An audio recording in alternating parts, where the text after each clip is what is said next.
یک خونیش برنامه برای همگیری والدین با مکتب، نظارت حضور و صفت دانش مکتب خوانان در ولایت ختلان راه اندازی شده است. اما پولاکی بودن برنامه در این ولایت شکایتی برخی والدان را به بار آورده است. هر خواننده به 150 سومانی مجبور کرده که شما باید بسپارید، ما وایفای بزنیم دیگه نرمه کنیم 20 میلیون داریم. یک تلفن ترانسفر تا تلفن میتونی مایلی ما و واتساپ دیگه شاید ترانسفر کسی جذب بزنه میشه واقعا. وزیر معارف تاجیکستان در نشست اخیر خبری نهادش پولاکی بودن برنامه یک خونیش در ولایت ختلان را تصدیق کرد، اما گفت این پول برای پیوستن خواننده به برنامه در طول مدتی تحصیل است. در حقیقت در ولایت ختلان برنامه یک خونیش دارند.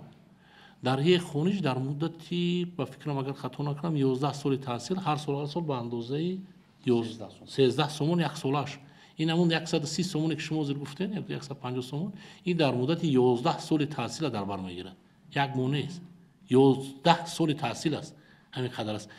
راه اندازی برنامه یک خونیش در مکتب‌های ولایت ختلان با قرار رئیس این ولایت تایید شده، برای آن 3 منبع مبلغ‌گذاری پیش بینی شده است: مقامات اجرایی محلی، صاحبکاران و شریکان رشد و والدین خوانندگان. این 150 مجبوری نیست.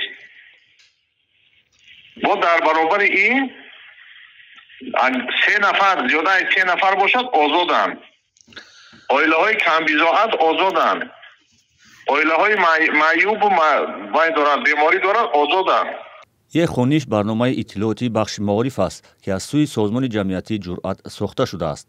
در این برنامه جدول درسی الکترونیک خواننده، خبرنامه از آموزگار، روزنامه الکترونیک خواننده، موضوع درس، وظیفه خانگی، بهاها، حضور خواننده، پیشرفت خواننده از روی فنها، مقایسه خوانندگان در صنف، مقایسه خوانندگان در مکتب و معلومات دیگری برای مکتب و پدر و مادر جالب همروزه جای داده می شود و برنامه به طور برخط کار می کند.